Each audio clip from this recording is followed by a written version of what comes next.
You've got a business idea. There's something you want to do, but you don't know how to start it. Okay, so I saw Charlotte's hand. If you need help, speak to me. How to start? Start is important.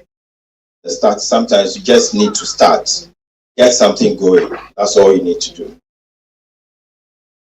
So multiple streams of income. And then what are expenses? So expenses can also be categorized in fixed and variable expenses, which affect overall financial stability. So your expenses is what you spend your money on, what you need to live on. So your rent, your bills,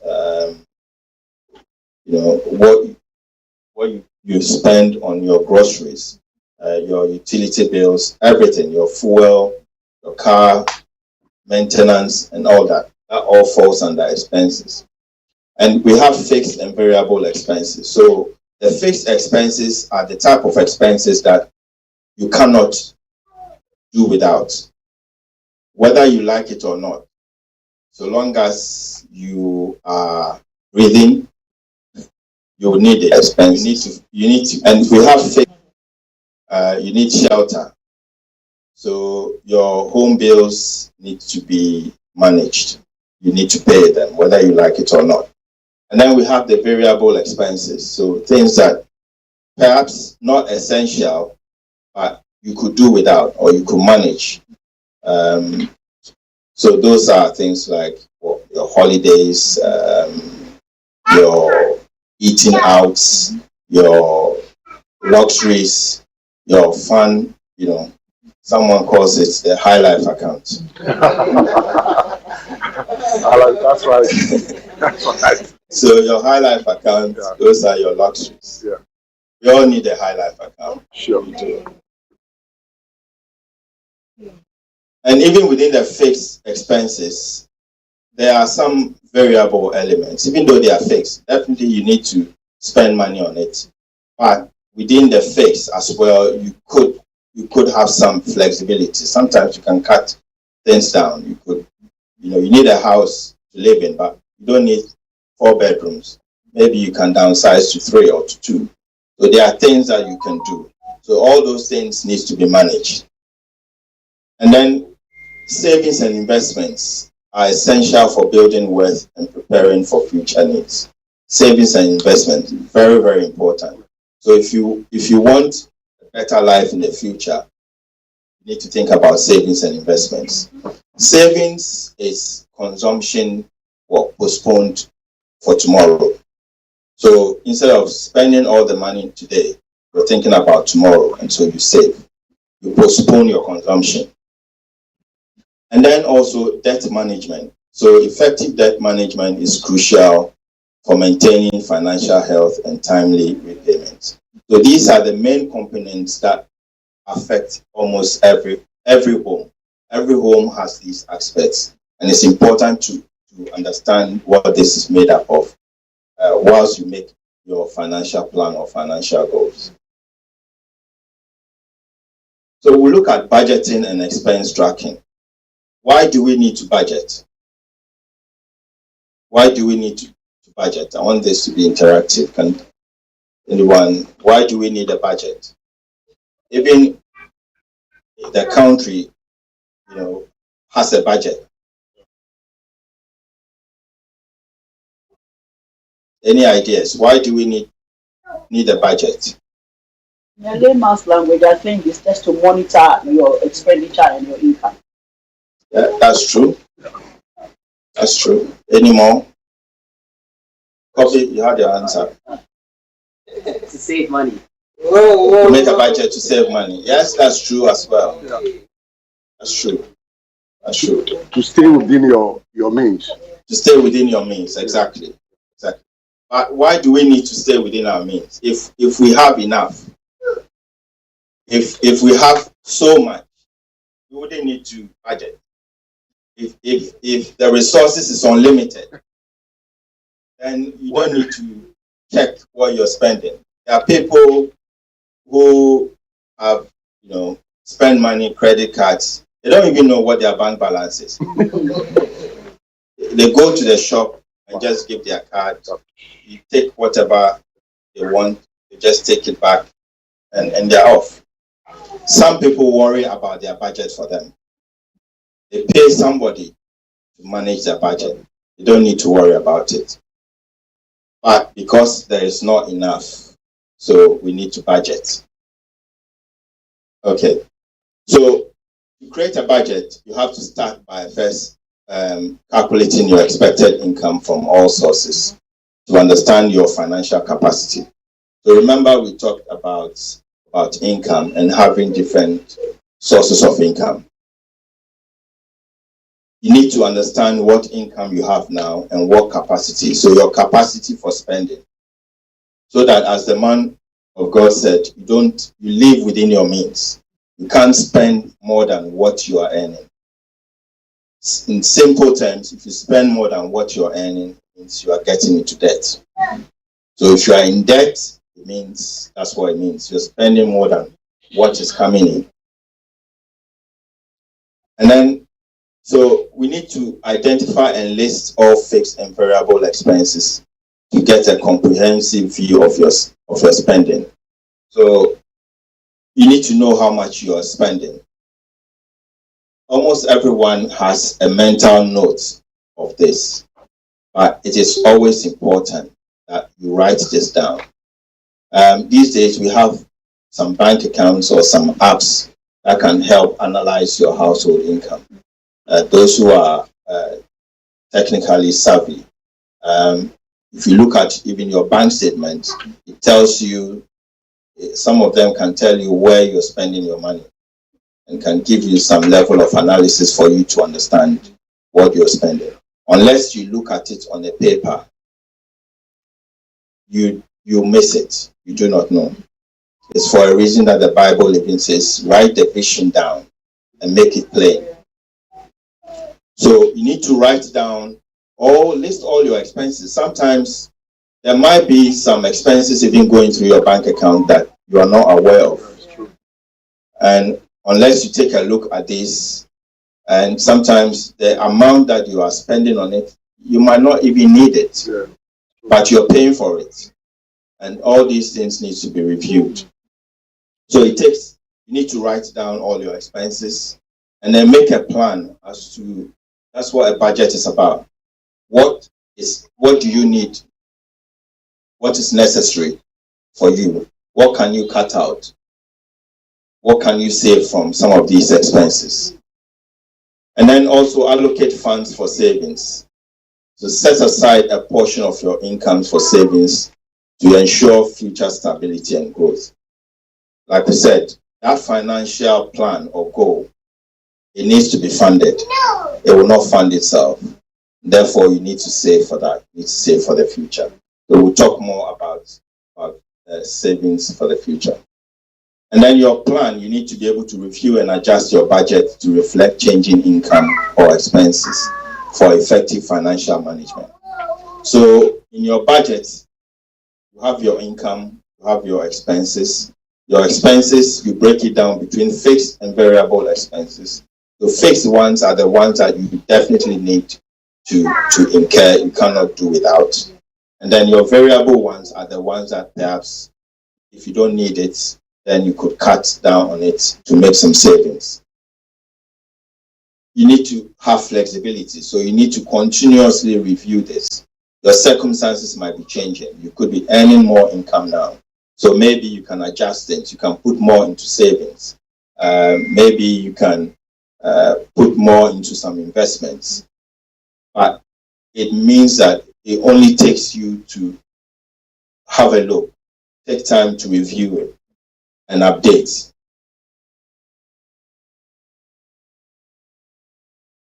Can you push on to the next screen for me? So,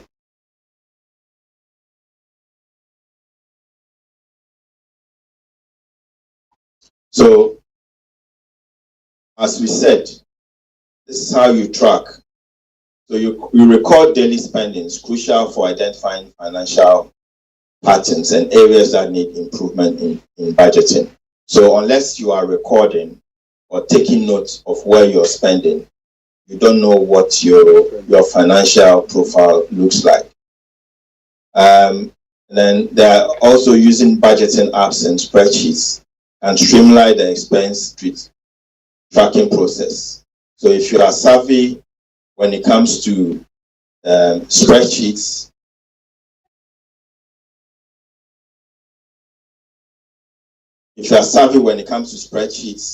or apps that are available, which you can use to manage and track your expenses, you can look into that. There's also important to have an insight into your spending habits.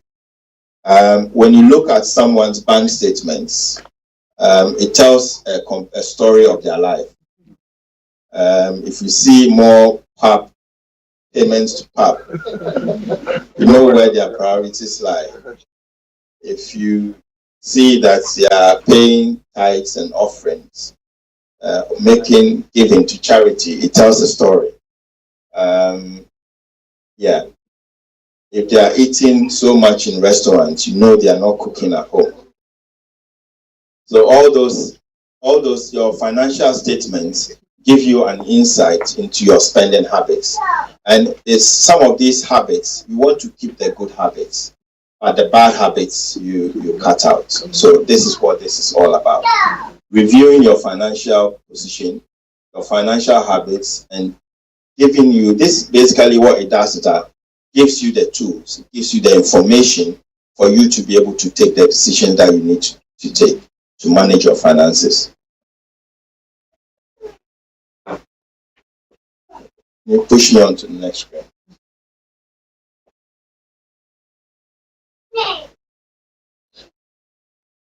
So it's important to have flexibility in your budget, so because this allows you to change financial situations effectively, ensuring that you manage your financial better. Regular budget review. So regularly reviewing your budget helps identify areas that needs adjusting, and it makes it easier to handle unexpected expenses. So there are no surprises. You plan for the unexpected as well. And then it helps you to manage unexpected expenses better, so that you don't have any unforeseen costs. And so within your planning, you also have to plan for unforeseen costs, because whether you like it or not, these would happen, and you need to make room for them. So let's talk a bit now about savings and investments. So savings serve as a safety net during unexpected financial crisis, providing peace of mind and security. That's simply what savings are. You need to save because there could be crisis in the future. There could be a need in the future that you need resources to be able to meet. And so you need to plan and save for that.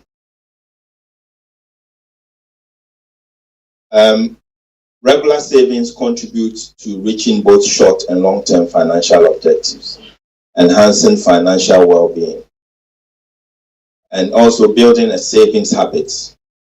Cultivating a savings habit is crucial for achieving financial stability and fostering a secure future.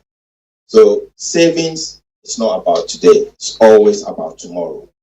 It's important for you to save, because when that need arises in the future, you'll be able to meet it. Also, savings is a way for you to fund your financial goals. So goals that you set for yourself that you need resources to pay for. You might not have it all now, but savings is about time. So if you save for a number of years, by that time, then that time allows you to put money together enough to be able to fund that financial goal. So that's what savings is about. Can you push the next one out for me?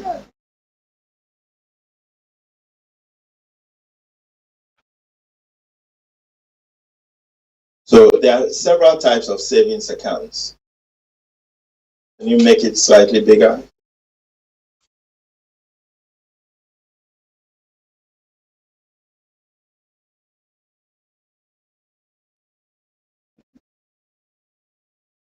there are different types of savings accounts.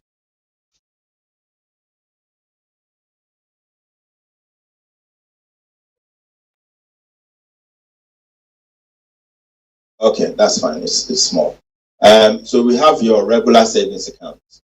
So your regular savings accounts offer basic option for saving money, usually with lower interest rates and easy access to funds. So you have your current account, and you can open a savings account attached to it. And these savings accounts are very vanilla. They come with very low interest rates. And you have access to the account. So you can go in and take the money at any time. That's why the interest rate is lower. You have access to it. So we have reserve account, we have ISAs. ISAs are individual savings accounts, and they are tax efficient savings. So any income you earn from ISAs do not attract any tax. So that's why people save in ISAs. There's a limit to how much you can save in an ISA every year. And then we have high yield savings accounts, which usually provide high interest rates than regular savings accounts, maximizing your savings potential over time. So high yield savings accounts are incentivized savings accounts. So they give you incentives. So if you save more than £5,000, we give you a higher interest rate. If you save some amount within some bands, there are interest rates that apply. So they are incentivized. They give you incentives to be able to save more. Then there's also the money market accounts. These combine the features of savings and current accounts, offering limited withdrawal ability with competitive interest rates. So with these ones, you have your government bonds, treasury bills. So you'll be able to save for a fixed term. For example, your money is locked in for a year or 2 years, and these come with higher interest rates as well. You can't have access to the funds until the time that you invest has expired. Premium bonds are also government securities. Premium bonds does not earn you interest. But what premium bonds gives you, premium bonds is like a lottery, for want of a better word. So you deposit your money in there, and the government runs a lottery, call it a lottery every month. And so long as your money is in there, you stand a chance of winning. I think the maximum winning is £1 million, the maximum amount. And it doesn't matter. So long as you've got money in that account, every month you are in the draw. And then it's not just a maximum that you can win. You can win small amounts as well. So depending on how that happens. So that's the premium bonds. And then we also have lifetime ISAs, or what we call LISA. And this replaces Help to Buy ISAs. This only applies to those between the ages of 18 to 40 years old. And it's a good way if you're looking to own your own property in the future. It's a good way to save, because whatever you save from on the LISA, the government tops up with 25% bonus. So if you think about it, if you are able to save £4,000 in a year, the government tops it up with £1,000. So within 4 years, you are able to consistently save 16,000. You would have £20,000, and that could be a deposit that you put on a house. If you put money in the LISA, you will not have access to it. It can only be used to purchase a property, or you can only use it. You can only take it out as a retirement package. So you either use it as savings for a property or a retirement package. And then you can only also take it if you are aged over 60, or if you're not using it to buy your home, you can only take it when you are over 60 years old, or you are terminally ill with less than 12 months to live, unfortunately. So it's a good way for especially young people to look at savings.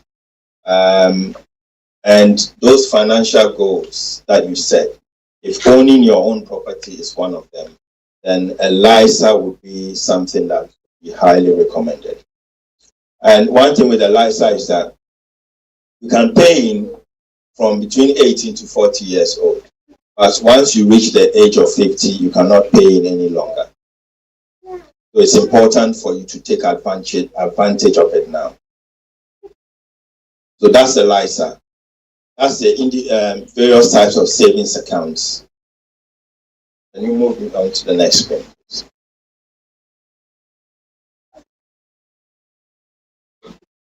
So savings, as we've mentioned, serve as a safety net during unexpected financial crisis, providing peace of mind and security.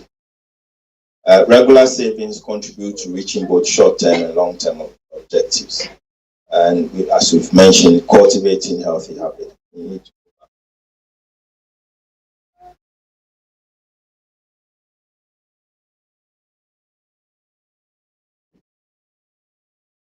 One more up. Okay, so investment strategies for families. Investments need to fit each family's unique financial situation and future goals, ensuring that they align with their needs. So as you can see, starting off with a financial goal is very, very important because it determines whatever you do with your savings, with your investment plans as well. The family should consider the various options like stocks, bonds, mutual funds, and retirement accounts for financial growth. So if you're looking for investment, I'm not a financial advisor, so I cannot advise you where to put your money. But if you've got some funds that you want to invest, speak to a financial advisor. Sometimes you don't even need to pay for this advice. If you walk into your bank and ask to speak to a financial advisor, they will tell you what's available and have a look at your risk profile, what your risk appetite is. I mean, this is money that perhaps you've saved for a long time. You cannot afford to lose it, and therefore your risk appetite is very low. So they'll find a safe investment for you. On the other hand, if you're somebody who, I wouldn't say reckless, but you are a chancer, there's nothing wrong with it. Those who are prepared to risk more, sometimes they gain, or most times they gain more. So depending on where you stand, where your risk profile is, they'll be able to advise you what sort of investments will suit you best. So it's always important to speak to a financial advisor. And then also it's important to diversify your investments because this can help mitigate risk and enhance potential returns over time, which provides you with a balanced approach. So in your investment, this is something that a financial advisor will be able to tell you. Don't always look at properties alone. Look at other things. Look at stocks. Look at bonds. Spread yourself around. I think what we read in Ecclesiastes also said the same thing. Don't put all your eggs in one basket, because if that basket breaks, you are in trouble. So those are the investment strategies that we all have to look at and think about. And then debt management. This is very, very important because debt can restrict us from reaching our financial goal.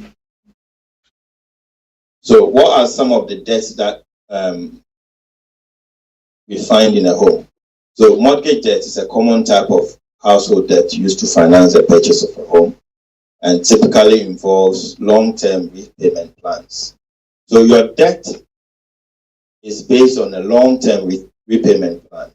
So you cannot afford not to have a long-term financial goal, because your debt, which is eating into your finances, has a long-term effect. And so you definitely need some long-term financial plans. Student loans. which help the cost of education, can lead to significant debt after graduation, impacting financial stability. This is something that we see affecting our students a lot. And not just students, people have been sitting on student loans for quite a number of years. Especially these days, you cannot afford to go to university just for the fun of it, because you come out and you start off with £28,000 debt. So going to university is a critical decision that you have to make. You need to come out with something that will help you or lead you to a path of life or career that will help you to pay off that debt that you incur. And then we have credit card debt. Credit card debt is a revolving form of debt that can accumulate rapidly due to high interest rates and late fees. So credit card debt is something that we all should be careful about because of the high interest rate and the late fees. And then there's personal loans. So personal loans are unsecured loans that can be used for various expenses, often with higher interest rates compared to secured loans. Because personal loans are not secured on any assets, so usually they come with higher interest rates. So you need to bear all this in mind. These are the debts that are facing the household. Roll on.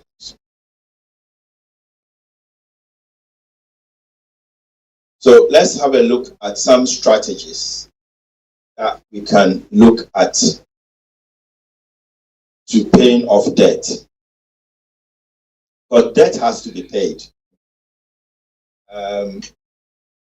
Sometimes we incur a debt and we want to get away from the debt. If we are in the habit of getting away from debt, you are likely to fall back into that same trap again.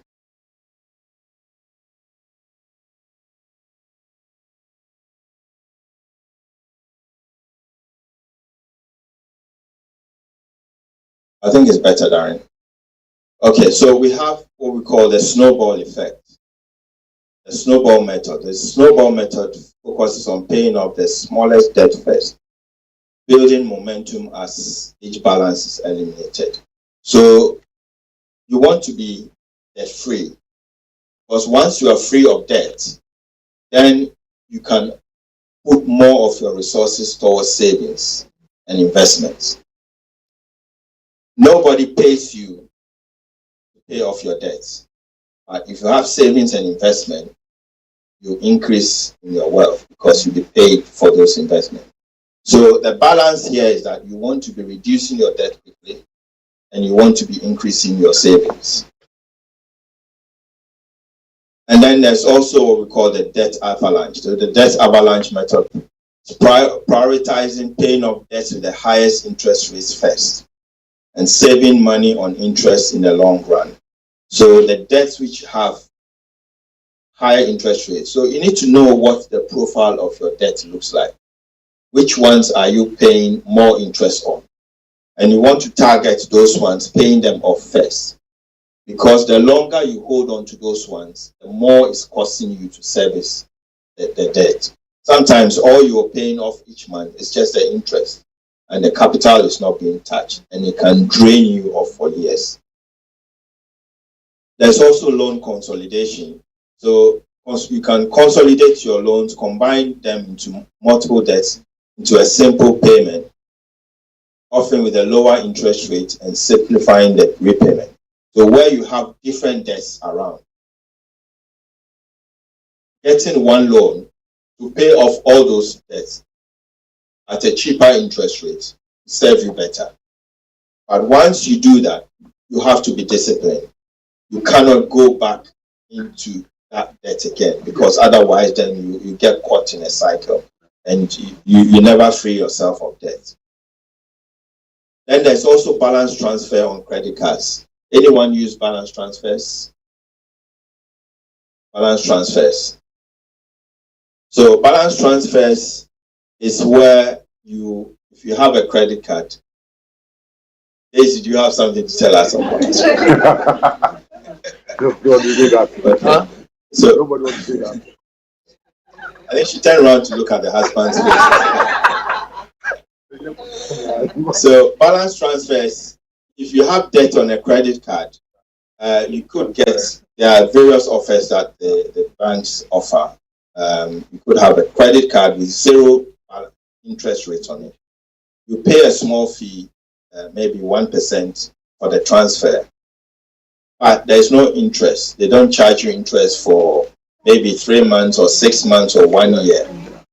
So which means that if you move your balances from a credit card where you're paying something like 20% interest to a 0% interest for a whole year, any payments, you then focus on reducing the balance because all your payments are actually going on to reduce the debt and not servicing interest.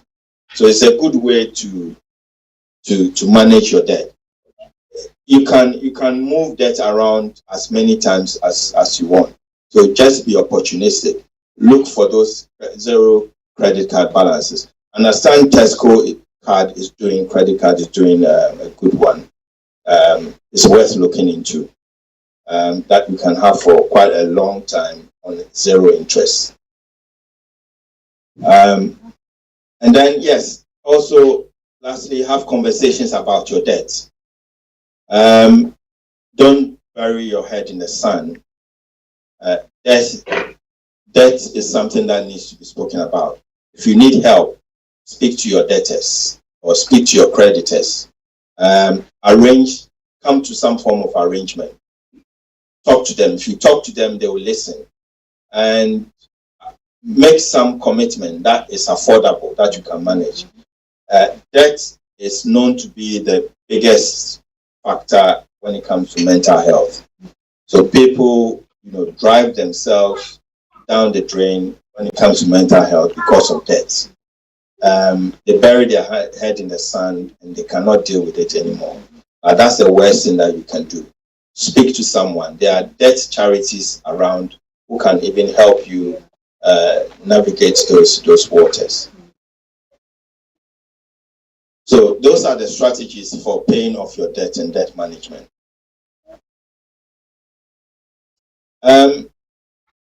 Whilst managing debt as well, it's important to have a look at your credit score. So a healthy credit score is crucial for securing loans at favorable interest rates, which impact financial opportunities. So if your credit score is good, when you need that credit, it means you're going to have lower interest rates. It's going to be less costly for you. There are various apps as well. I use one called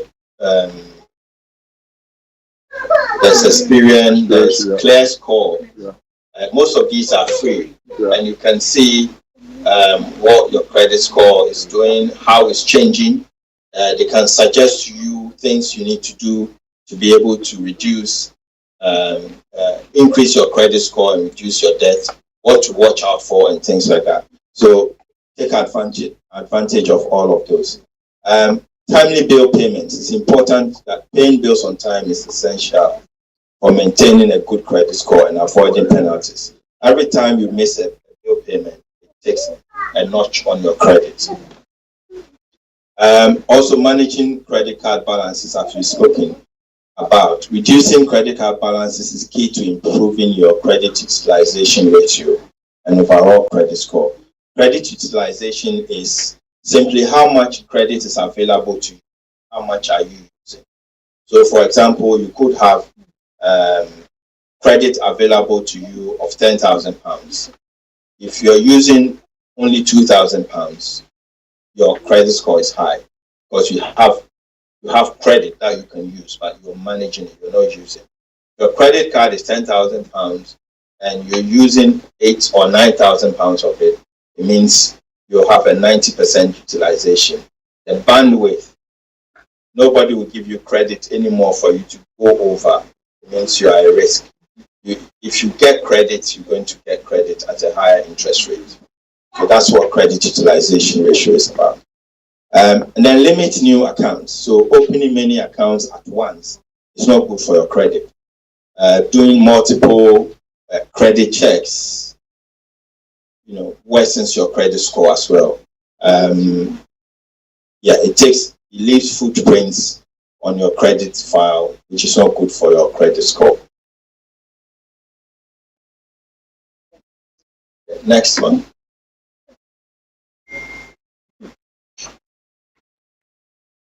Okay, so let's also look at protection and risk management. This is an area that also affects families. And I want to talk a bit about this as well. So life insurance, which is very, very important for us to all think about. Whether you like it or not, we're not going to be here forever. Death is a fact of life, and it will happen to everyone if Christ tarries in coming. And so we need to prepare for that moment. We have loved ones that we care about. Some of them are, or most of them are dependents. They depend on us. And so if something, the unfortunate happens and we are gone, what is going to happen to them? We need to think about that. So life insurance comes in to bridge that gap, to help us, or to cushion the loss after you are gone. We need to speak to our financial advisors and put these things in place. They are important for us to talk about them because they affect the welfare of the family. Private health insurance. If you've used the NHS recently, you would understand the kind of pressures that the NHS is under.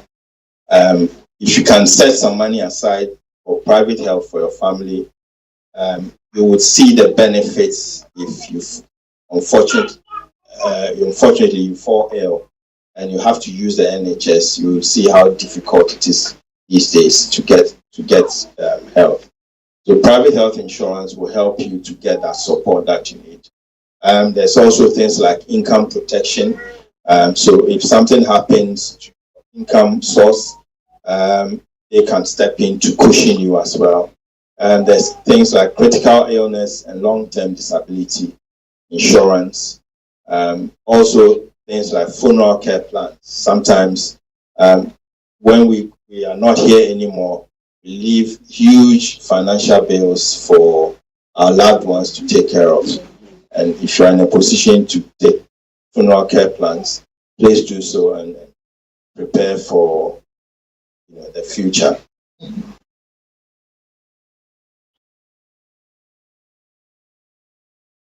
We'll talk a bit about planning for the future. So planning for the future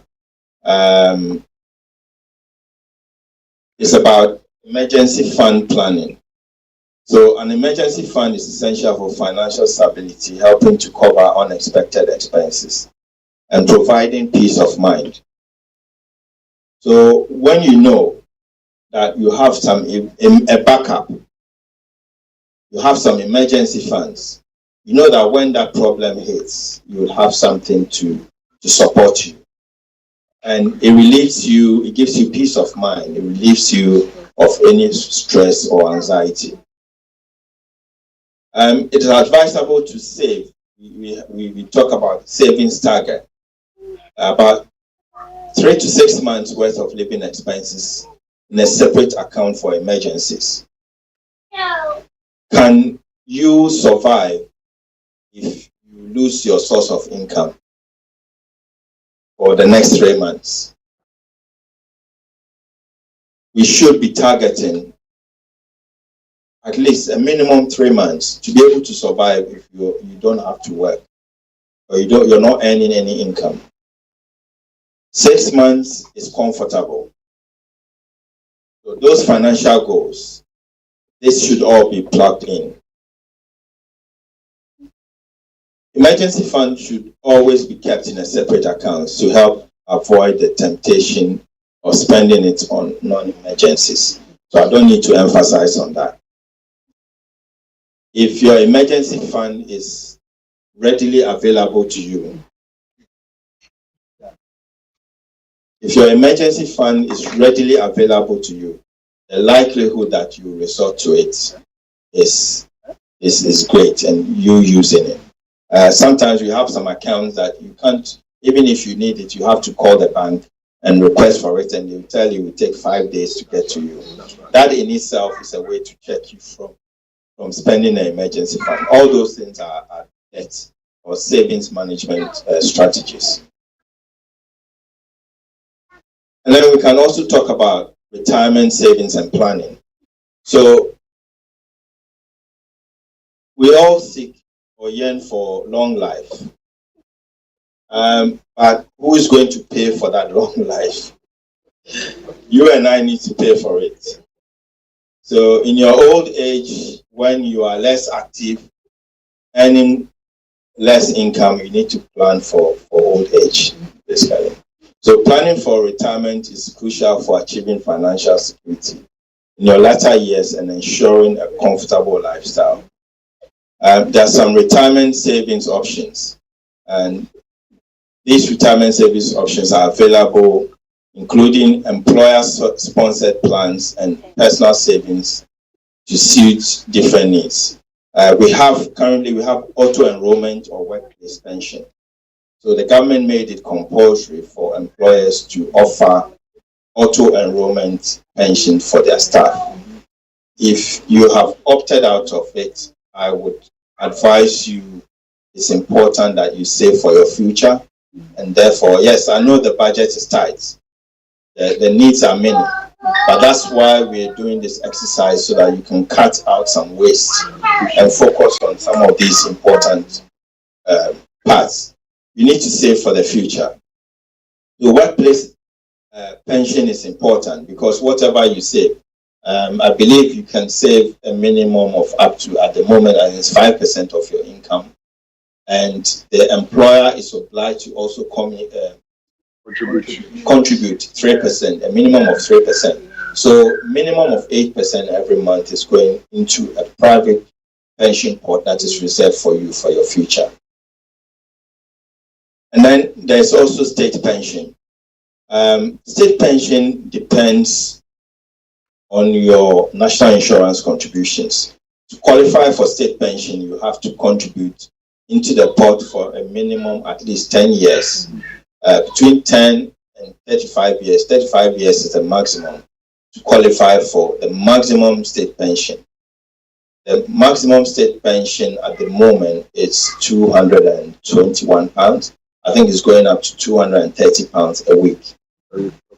So as you can see, it's not much. That's why the government brought in auto-enrollment pension, so that individuals, are forced to save extra. But the state pension can cushion you. It's about £1,000 maximum a month. And in this day and age where things are so expensive, it won't get you that far. So it's important to also make sure that you qualify for state pension. I would urge everyone, if you don't know, to find out if there's any deficit on your national insurance contributions. So call the National Insurance Contributions Office, find out if there's any deficit. If there's a deficit, you have up to the 5th of April this year.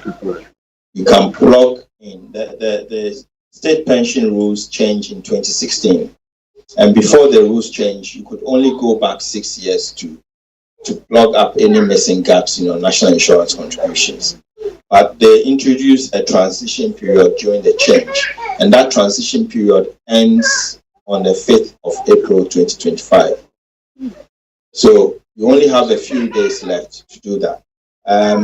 As per those transition periods, you can go back as far as 2006 to top up your national insurance gap. After the 5th of April, you can only go back 6 years. So it's important to do that, especially if you are closer to the age of retirement. Then it's important for you to top it up, because sometimes the gap or the deficit, it could probably be maybe less than £100 or £200, but it could be worth £30 a week over several years. So you can do the maths. It's worth it. Which organization should we call for the gap? So the National Insurance Contributions Office. You can also set up a government gateway account. If you have a government gateway account, you can see your national insurance record, and it will tell you where the gaps are. But if you call the National Insurance Contributions Office, they will send you a statement and tell you how much you need to plug those gaps. Is it the same as UWP? No, it's not. So there's a separate number. I can fetch it for you. But if you go online, you find the number. And then investment. So some people have investments to take care of them in the future. And then the key thing here, especially for the young ones, start early. Don't wait until you are older, because it becomes more difficult and your pot becomes smaller. If you start early, you get a bigger pot at the end. Start saving early for your retirement. Start thinking about the future. Now, the older you get, the more difficult it becomes.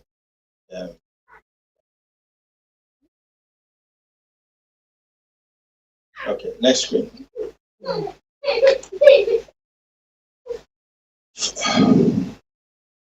So financial planning for major life events, like buying a home. So purchasing a home is a significant financial commitment that requires careful planning and budgeting to ensure affordability. I think we've mentioned a lot of that. I mentioned LISA. You should be looking into that. If you're having children, raising children involves various expenses, including healthcare, education, and daily needs that should be planned for in advance. You might want to start a business. Launching a business requires financial foresight, planning. You need to look at what your startup cost is. Are there any barriers to entering that business? What are the operational expenses? Potential revenue forecast. So you can't just get up and do it. You need to plan. If you don't plan, then you plan to fail. As they say. If you fail to plan, you plan to fail. And then wills and probate. Planning for when you are no longer here is also important to take care of what you are leaving behind for your loved ones. So these are all important areas that we need to be thinking about and planning, but it's all about planning and speaking to the right people and getting the advice that we need. Next one.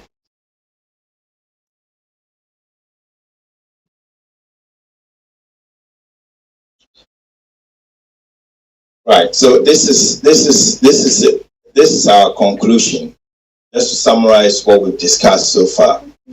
So it's important that we have a solid understanding of budgeting, which is crucial for managing our home finances effectively and ensuring all expenses are accounted for. So we are not paying for things that we do not know about. We know what our spending habits are, and if we need to change our spending habits, then we take the necessary action. And then there's also the importance of savings. It's essential for building financial security and preparing for future expenses or emergencies. And then we also look at some effective debt management strategies that can help families relieve their stress and build a sustainable future. We've also looked at investing in protection products to manage risks which the family is exposed to. And then we also looked at planning for the future, which involves setting financial goals and creating a roadmap to achieve them, ensuring long-term financial security. So this is what this is all about. It's about planning. It's about looking at where you are financially, looking at your spending habits, looking at your spending behaviors, your savings behaviors, your investing decisions for you and your family. Amen. Amen.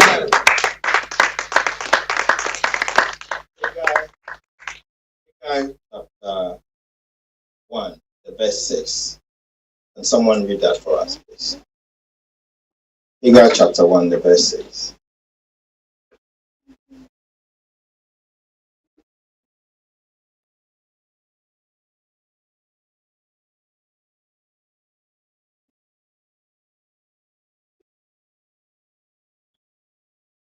You have planted much, but harvest little.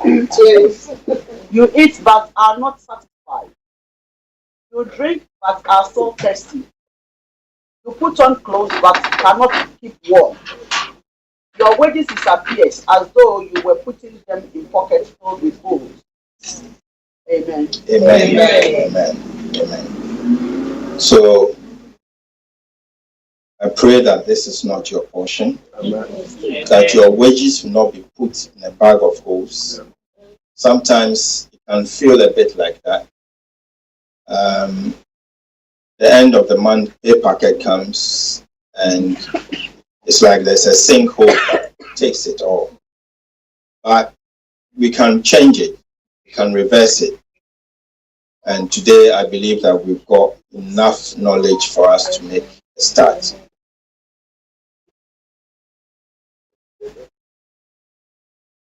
We'll make a start on making changes.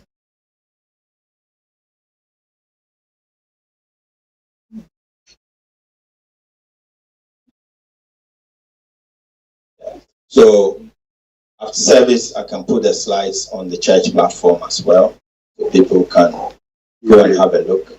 And if you have any questions, then you can ask me. But I'll leave the floor open for questions, and after we will pray. We'll pray over Haggai 1 verse 6.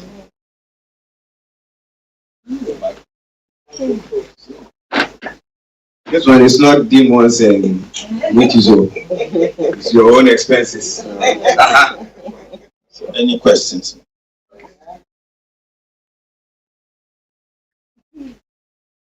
Mine is not a question, it's just a little contribution. I didn't know myself until somebody told me. Most of the workplaces that we go to have pegs. Pegs means they have these life insurance, healthcare plans that employees can apply for. And it's normally given at a discount. When I was working in M&S had all these things. I didn't know until somebody pointed out to me that M&S liaised with Legal and General and AIG. And what they did was to offer life insurance, healthcare plan. They also liaised with Bupa, if you had heard of Bupa. And as a member of staff, if everybody was paying £10 a month, as a member of staff, you paid £5 or £6, and M&S paid the rest for you. So you had your health insurance for 4 people in the family. So if 2, husband, wife, and 2 children, you could have that on your employer, and they did that for you. So it's will writing and all that. So just wanted to put it out there. Check with your colleagues. Check on your employer's website. These facilities may be there at a discount for you to join. Thank you. Amen. Thank you. As the assistant accountant. And all that we are doing is I put it on the church platform, so you can go back and listen to it. And it's true. Before you come in as well, some of these, if it's provided by your employer, have a look at it, because it's tax efficient as well, because they do it on a salary sacrifice basis, which means that you're not paying tax on the amount that you used to pay for these things. Yeah.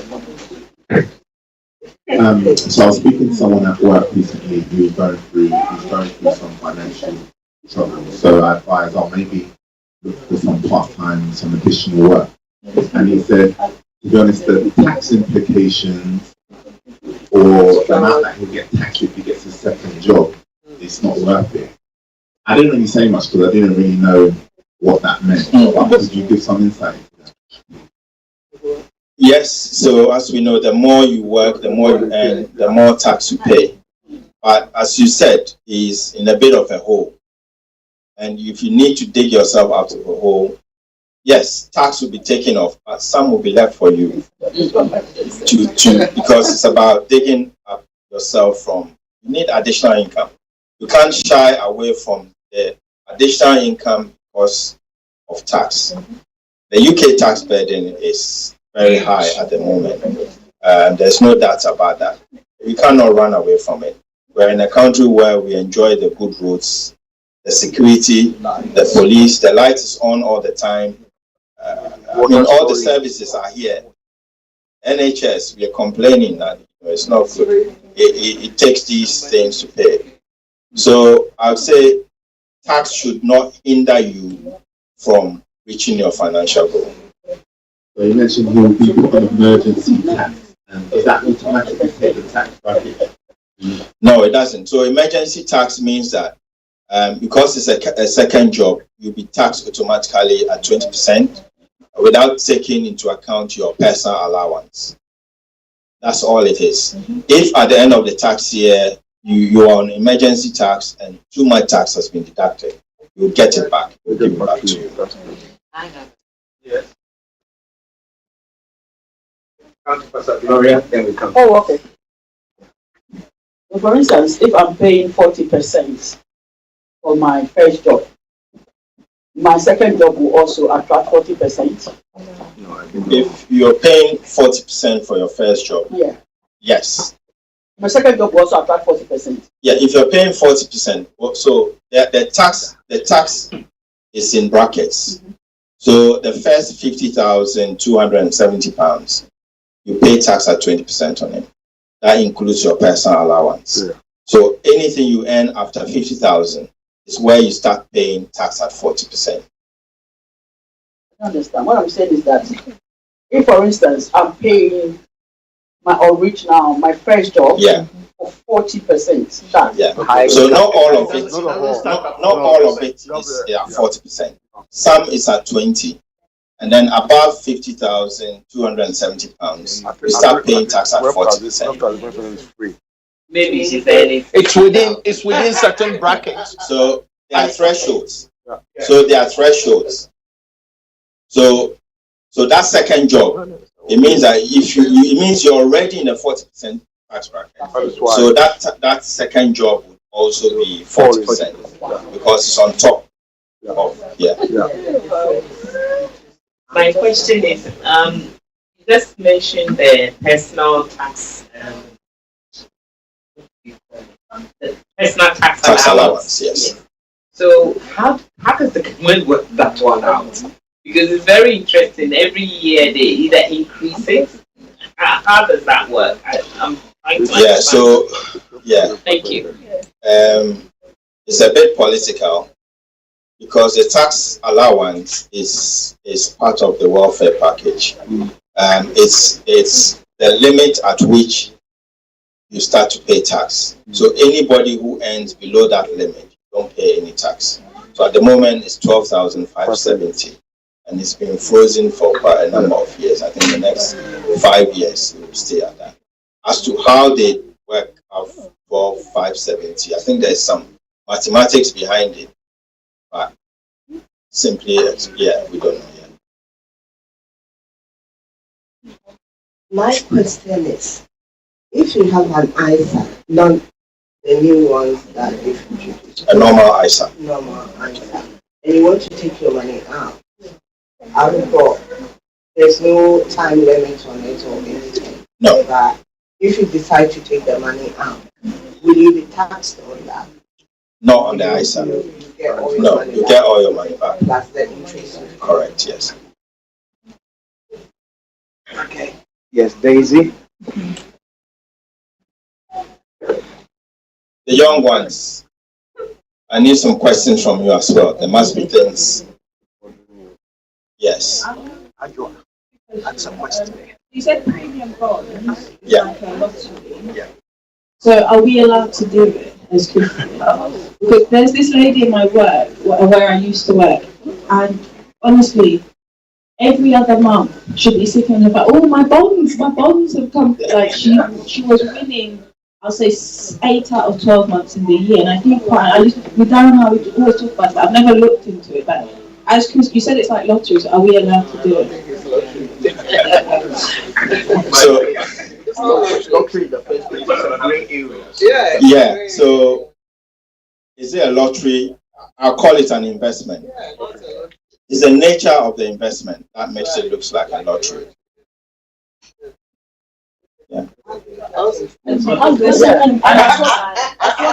that one? Sorry? At what age can you get into Oh, any investment. I think usually above 16 years these days you can. how much can you put into it? There isn't a limit. Yes, there isn't a limit. The more you put into it, the more opportunities you've got. Every month they draw, you do the This draw. lady has said it. Yeah. It's good. Yeah. Is it at risk? Is your money at risk? Your money is not at risk. No, your money is not at risk. So the government is the government bond or funded scheme which they use. It can be any amount, yes. Do you have any specific organizations that does it? Oh, there's NSA, NSI, yeah. They are the only ones. Yeah. I want to ask about not those of us like nurses or whatnot. Quite. I mean, people with other professions like the medical field. Sometimes there have been years we've worked in several places. But sometimes I get letters and they said, "Oh, you worked here and we are putting it in the pension. And if you want to take it, blah blah blah." So I wanted to know that wherever from yes, from those number of years. Yeah. You know, because I was going to several places, nurses and It can be transferred. So now can be transferred? Because it looks like that's what is happening. Yes, so your pension funds may be scattered depending on where you are. But pension funds are ring fenced, so they are able to trace wherever you have a pension fund. And you can consolidate it in one place so that everything is in one pot. Is it advisable to put it all in one pot? Not put it in one pot, but put it with one pension provider. One place. One place. Yes. Is it good to do that? When you put it in one place, it doesn't mean that they are investing in one area.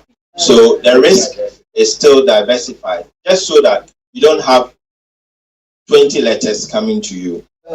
Because all these people are using the same spectrum of investment funds.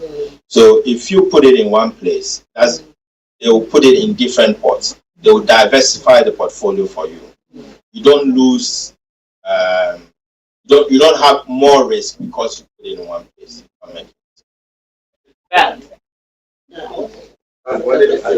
It just simplifies things for you if you've got it scattered all over the place.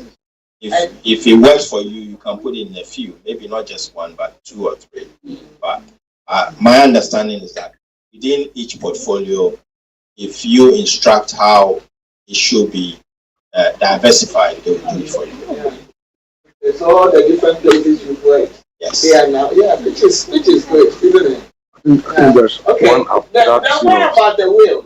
You know, you I know about will. If you don't plan your will, is it true the government will come for the house if you haven't done it? They will not come for the house, but you will reduce whatever you get. I can talk about the tax aspects of inheritance and all that, but in terms of the legal side, I'll leave it for the lawyers to. I think Mama Evelyn. Okay, I'm coming back. Yeah, Mama Evelyn. We need the lawyers. Yeah, we need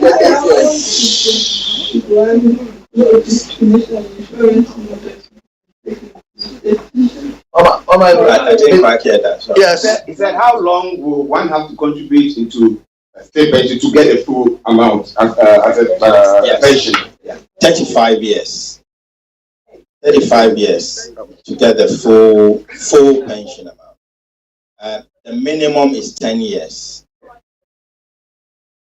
Full pension is £221 a week. It's going up to about £230 from April. Thank you, Deacon. I was going to ask, if someone is struggling with debt, what is your advice to them about tithing and offering to churches? Is that something which, yeah, what would be your approach to that? Well, I can use my own experience to guide you. I seriously advocate giving. It's essential. It's a way out of your debt. Giving, I believe in giving, and I believe it's a test. The debt that you might be going through might be a case of maybe your reckless decisions that you've made in the past. Your solution might be to give. Giving is a proof or a test of greed sometimes, or selfishness. If you're able to give of yourself, the Bible is true, where it talks about give and it shall be given to you in equal measure. If you believe it and you do it in faith, yes. So even when you are dead, that's even more time that you should be giving. Because it works, yes. Sorry, last one from me. I went to a church and they were discussing this thing. Somebody raised a topic, and we talked about 10 years ago, which has stayed with me. It's something that the person said African, especially Ghanaian parents do not do. Child benefits. Child benefits, yes, in difficult times helps the parent at home.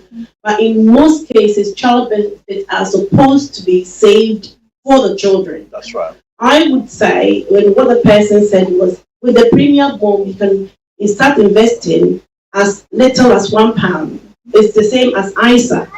So if we can, to set our children off, the child benefit by all means it supports home. If we can dedicate even £10 to save for the children, it will help set the children up. And also the children, for those who get pocket money, piggy banks.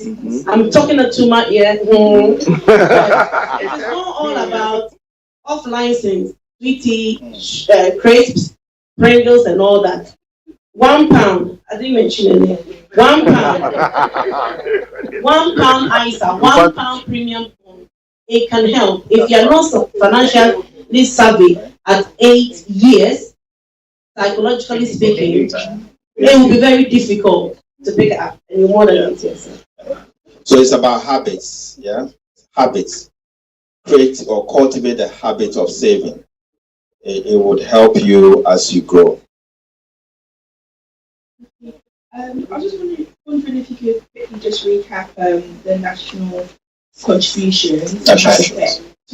National insurance. Yeah, national insurance contributions and how that affects your state pension, especially the part about having to plug any gaps.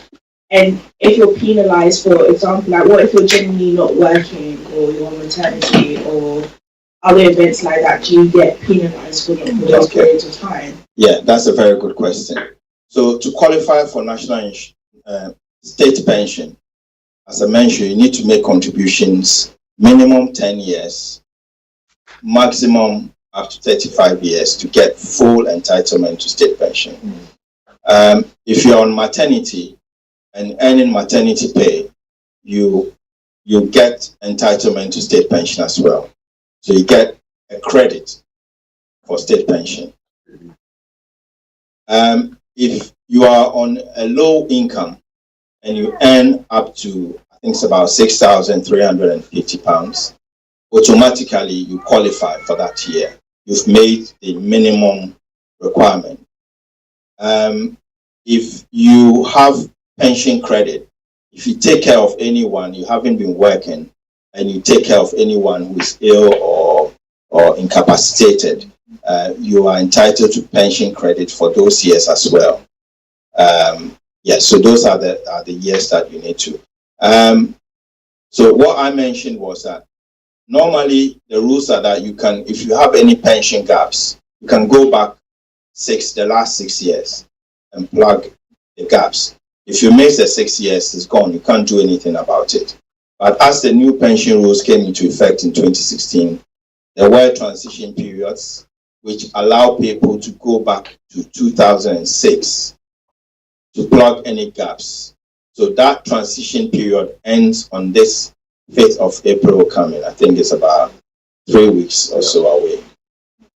So if you have any gaps, you have up to that point to plug more than 6 years. Have I answered your question? It just has to be at least any 10-year period, consistent 10-year period in your whole working. Correct. You need to have at minimum 10 years in your working life. Yes. Just to second what Auntie Evelyn is saying, it's hard, like, you know, obviously it cost of living and whatnot, but it's very true in terms of just as parents here, just putting even £5 a month, £10 a month towards your children. So my bank was telling me to open a junior ISA for the kids, and they've taken some diet. It's like £5, it's like £10. I don't even see it, and I'm telling them it does this investment pot thing, and I looked at it the other day. I said, "Wow, like it's something, you know." And it's nothing major, but it's just the start. So I just want to encourage like parent to parent as well, just a little. I think our culture and the generation is hard, and there are a lot of people who need some of the child benefit for their kids and stuff like that. But equally, just if you can put £5-10 away for the kids, you'll see that you blink at the end of the year it's something. The other question I had was about the pension. So I saw this lady on Instagram, and she said she's 36 and she took out some of her pension already. And I don't believe her. I don't know. She said there was a bit of a penalty, but she said, she's used it to invest in property. And I just wanted to understand a bit about that, if you knew. Yeah, there are a few people who have done that. Somehow they've got information or ideas that the pension pot is not going to grow as much and give them as much as they would wish in their time of retirement. So they'd rather take it, because when you take it out, you automatically tax on it, because the pension has not been taxed. So if you take it out early, you tax on it. Sorry? So I think there's a 25% tax on the amount that you draw. So yeah. Okay, Sister Florence is asking the minimum amount, what would it be for the pension, and the maximum. You want to know if somebody contributed for only 10 years, getting the minimum, what amount is the person getting for the week, and then Yeah, so it's very difficult to tell because there isn't a basic amount. But I think it's somewhere around £130. £140, I'm not sure. But the difference is about £100 a week between the basic and the maximum. So £120, yeah. Indeed. Yeah, I was saying, yeah. So that other people can also hear you. Right. I was saying, if you have 10 years, if you have 10 years. Is this somebody's question? No. He's checking details. Like, I currently have 7 years on my record, right? So it means I have 3 more years to qualify for the minimum, which is 10 years. But I consider from the period I've not been working, I have gaps.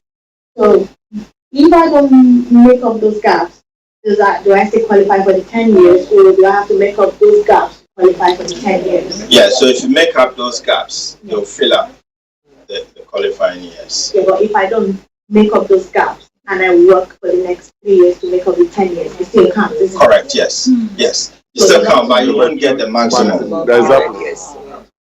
Because you have only done, let's say, 11 years out of 35 years. So you get a portion. The maximum you can get is £221 a week, which means you won't get that £221 when you get to retirement.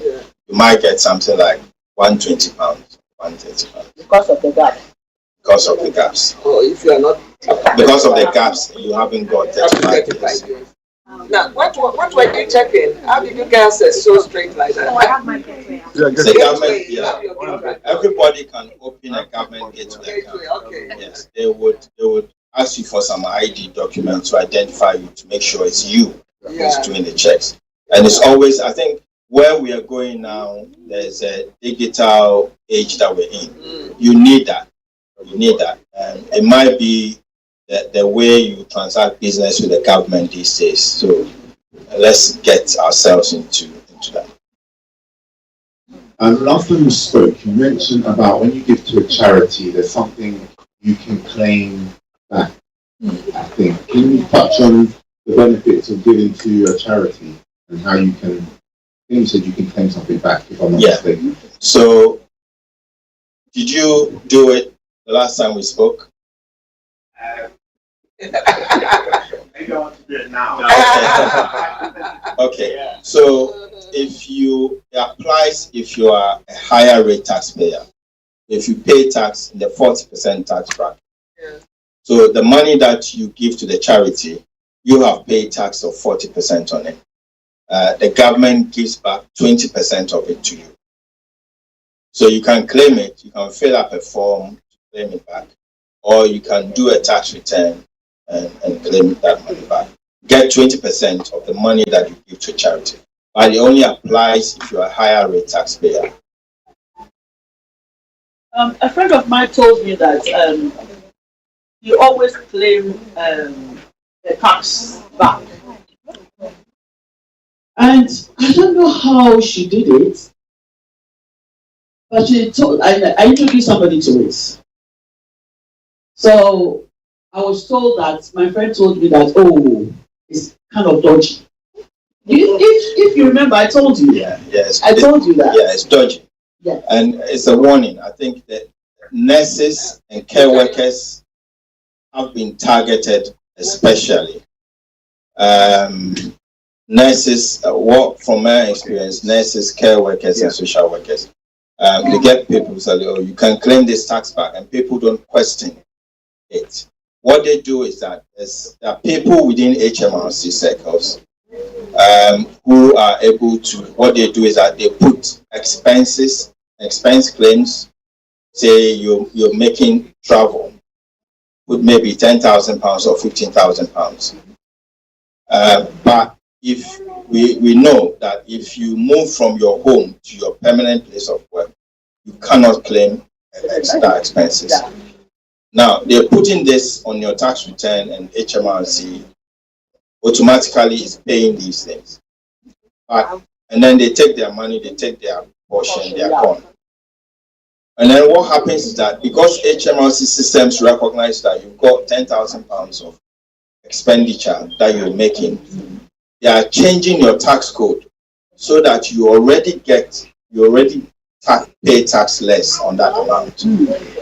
So this is carrying on for several years.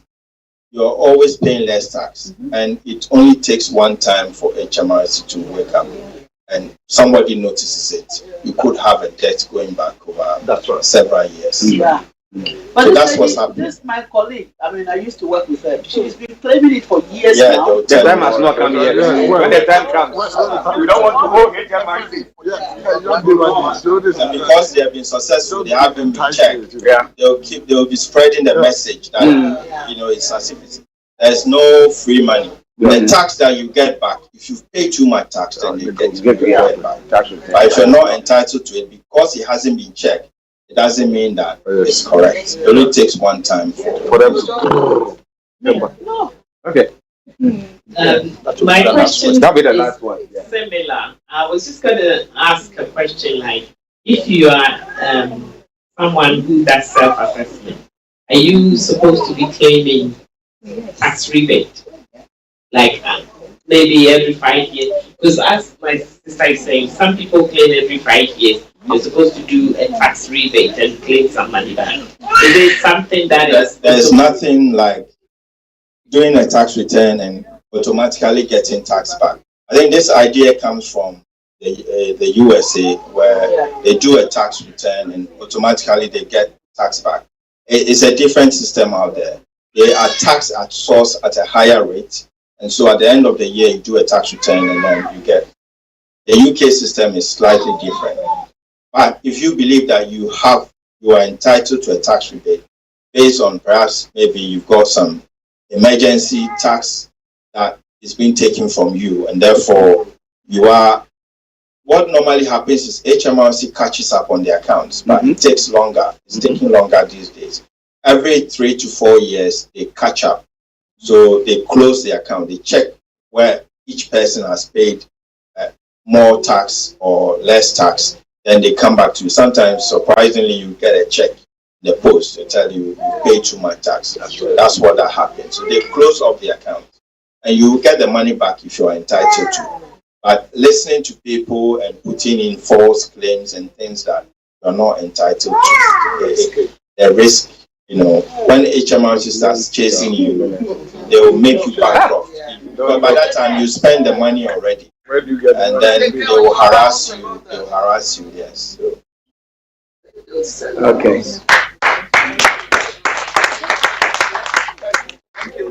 Thank you, Deacon Dan. I've just checked the church rota. I'm on the 6th, but I'll transfer it back to Deacon Dan. I will do more of it. So before the flyers come, we'll deal with that later. Start spreading the word around. The 6th is a Sunday, 6th of April is a Sunday. Yes. And talking about issues of investment, etc. It is very, very important. What we just had since for some time now until last Monday, I've been reading from men of God and also from so-called not men of God or women of God concerning the issue of finance. Like I was telling Pastor Archie, we have Christianized everything, and everything, when it doesn't go our way,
Thank you very much for tuning in today to listen to us on the live chat broadcast that came away from Bible Life Family Ministries. God willing, next week, on the 6th of April, there will be another financial seminar coming your way, second one, because a lot of the issues that wanted to be addressed, you need a bit of time to elaborate on them. So whatever it is, we want to say thank you very much for joining. But remember, as we did say, this afternoon exactly at 4 p.m. KB Bossman and will be coming away with a faith talk, and he's hosting Minister Isabella Elome Siama. So we'll be there, and God richly bless you. Thank you very much for tuning in. But if you don't have a Bible believing church to go to, as you see on the broadcast, yes, Bible Life Family Ministries, where we worship at 68 Windmill Road. The postcode is CR02XP. We meet on Wednesdays, Fridays, Saturdays, and Sundays. Whatever it is, make a way, find a place to go. God richly bless you until we come your way again. It's me, Archie, and Bible Life Family Ministry saying, have a top of the week. Bye-bye for now.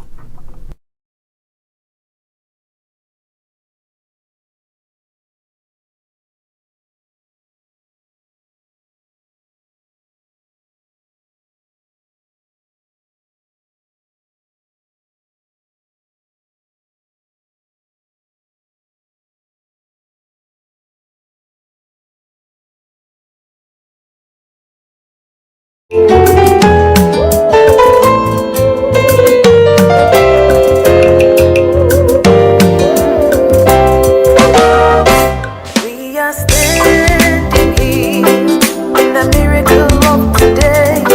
As our eyes behold the wonders your hand has made, with a shout of praise, I lift my voice to say, Ebenezer, Ebenezer. We are standing UK. in the miracle of today. Thanks for listening. The wonders your hand has made.